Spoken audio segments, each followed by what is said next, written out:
Hi, this is Dr. Gregory Sadler. I'm a professor of philosophy and the president and founder of an educational consulting company called Reason.io, where we put philosophy into practice. I've studied and taught philosophy for over 20 years, and I find that many people run into difficulties reading classic philosophical texts. Sometimes it's the way things are said or how the text is structured. But the concepts themselves are not always that complicated, and that's where I come in. To help students and lifelong learners, I've been producing longer lecture videos and posting them to YouTube. Many viewers say they find them useful. What you're currently watching is part of a new series of shorter videos, each of them focused on one core concept from an important philosophical text. I hope you find it useful as well. In sections 7 and 8 of his essay, The Will to Believe, William James is going to talk about risks. And these risks are tied to our beliefs. Should we, in fact, take on, and going further than that, act upon beliefs, or should we hold ourselves back to not embrace them, to say, I'm not sure which I should actually trust? And one of the people who he's engaging with as an interlocutor here, William Clifford, said that it's always wrong to believe anything without having sufficient evidence. James is going to question that, and he's doing that by carrying out an analysis of what's going on when we do commit ourselves in one way or another, or we have desires or fears going on when it comes to these epistemological questions of beliefs. And he begins section 7 by saying that there are two great commandments, and we could call these epistemological norms or imperatives, right? Things that have to do with knowledge. He says that one of these is to know the truth, and the other is to avoid error. Now, he also points out that you might think that these are basically two sides of the same coin so that they amount to the same thing. By knowing the truth, of course you avoid error, right? You're not falling into it. And by avoiding error, you're in some way knowing the truth about something, aren't you? Well, not exactly. You can avoid error and never arrive at the truth, as he says. So he's got this great passage. He says, we must know the truth. We must avoid error. These are our first and great commandments as would-be knowers, but they are not two ways of stating an identical commandment. They are two, as he calls them, separable laws. They're describing two different ways of orienting ourselves. So he says, it may sometimes happen when we believe truth A, we escape an incidental consequence from believing falsehood B, right? If I believe that you're in the car waiting for me to drive me to the airport, then, if that happens to be true, I'm prevented from believing that you're actually in the airport looking for me, because you can't be in two places at the same time. But that's incidental, as he says. He also goes on and says, it hardly ever happens that merely by disbelieving B, we necessarily believe A. We may, in escaping B, fall into other falsehoods, C or D, just as bad as B. Or we may escape B by not believing anything at all, not even A, the thing that's actually true. And we see this so often in our lives, don't we, that a person will, make it clear that at least they don't buy into this thing over here. And you're like, yeah, but you believe this complete nonsense over here in place of that. Or they pride themselves on their critical thinking or being logical or evidence-based, and they never actually see the things that are staring them in the face, the truths that they could, in fact, know. Now, James says, a little bit further down, that these injunctions are actually what he calls expressions of our passional life. He says these feelings of duty about either truth or error are stemming from this greater penumbra, or you could think of it as foundation of our affective life, which includes desires, volitions, feelings, all these things, habits, as he says, the circumpressure of our cast and set, all these things that are, strictly speaking, non-rational, non-intellectual elements or dynamics. That applies to these as well. What happens if we select one of these over the other? He says we can go one of two ways. We can prioritize finding truth over avoiding error, or we can prioritize avoiding error over finding truth. And which one we choose is going to stem from, again, our passional or volitional or willing nature, as he says. So we can regard the chase for truth as paramount and the avoidance of error as secondary. We can treat the avoidance of error as more imperative and let truth take its chance. Clifford represents this second way of doing things in an extreme way, because James says we do need to in some cases, focused primarily on avoiding error. James is arguing in this essay for, at least in some cases, prioritizing finding truth over avoiding error.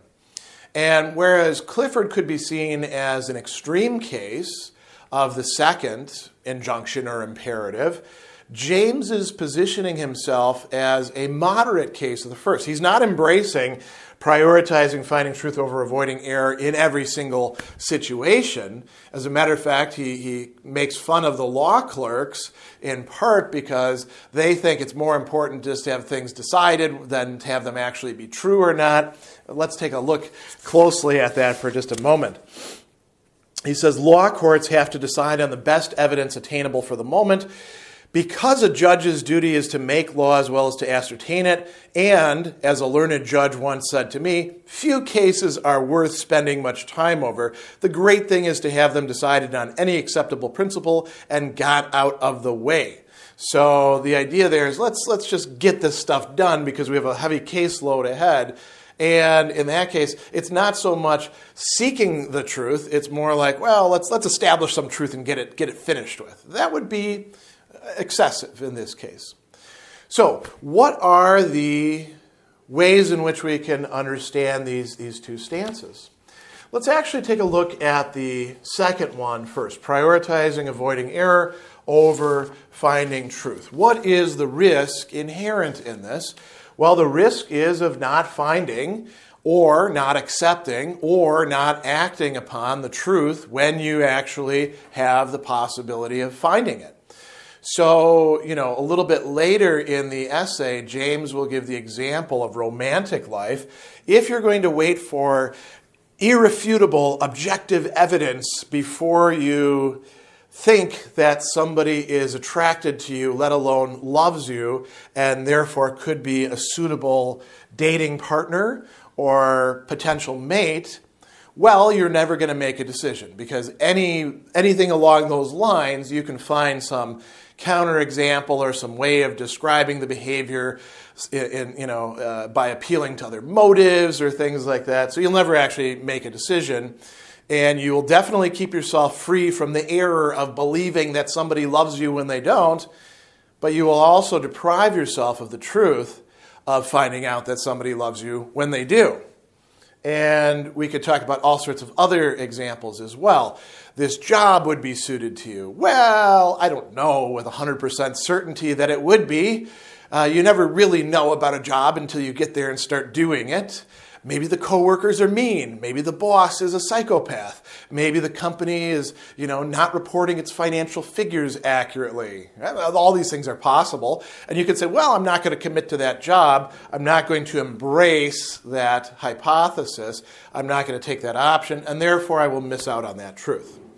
So that is a significant issue. And James talks about Clifford here and says that Clifford is in some ways being, if not inconsistent, at least rather selective in what he's making his basis. He says, Clifford, in the instructive passage which I have quoted, exhorts us to take the latter course, treat the avoidance of error as more imperative. Believe nothing, he says. Keep your mind in suspense forever, rather than by closing it on insufficient evidence, incur the awful risk of believing lies.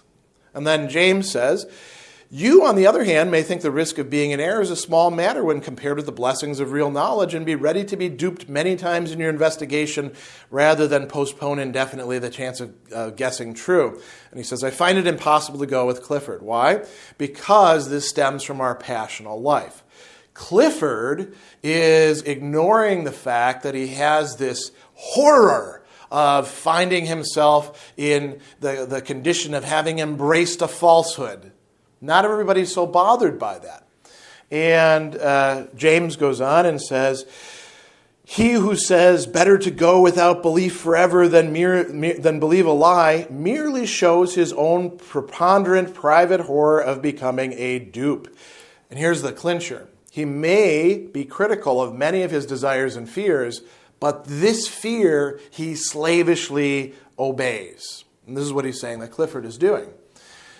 A little bit later, James points out that, well, two things. One is maybe falling into error is not the worst thing that could ever happen to a person.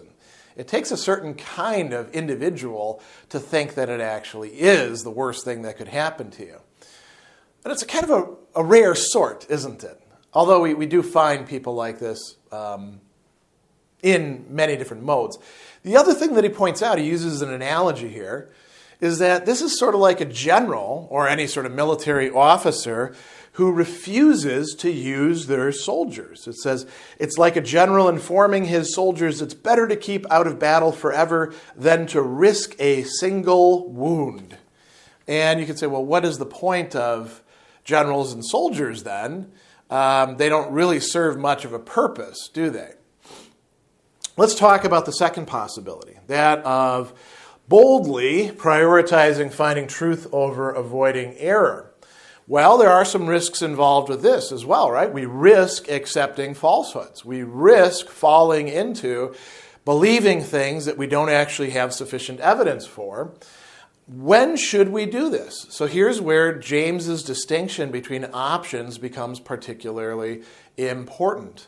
When we have a genuine option that cannot be decided solely by intellectual means or processes, then we probably need to prioritize finding truth and take that risk of falling into falsehood. He says we ought to risk this when options are live. That is, they appeal to us, our passional nature. When they're momentous, if we don't do it now, if we don't take the risk, we're going to miss out. And when they're forced, when we either have to accept it or reject it. Or you could say accept it or do anything other than accept it. And James says that this is not the case all the time. As a matter of fact, prioritizing avoiding error over finding truth, James says that this is how science in general makes progress. Although he does have a proviso here. He says that the person who's totally uncommitted isn't really going to be very good at coming up with hypotheses and testing them. It does require some passion to do science well. But prioritizing avoiding error does, he says, make sense when the options are trivial, when they're not living, when they're not forced. So he says that in scientific questions, this is almost always the case. And in human affairs in general, the need of acting is seldom so urgent that a false belief to act on is better than no belief at all. So he tells us that, in our dealings with objective nature, we are not makers of the truth. We are more recorders of the truth. And when we're looking at physical nature, the questions here are always trivial options. The hypotheses are hardly living. And the choice between believing truth or falsehood is seldom forced. So he says the attitude of skeptical balance is the absolutely wise one if we want to avoid mistakes. So James is not saying that we ought to select one of these and just stick with it all the time. We want to, you might say, make a meta decision between prioritizing one of these two approaches from situation to situation and subject matter to subject matter.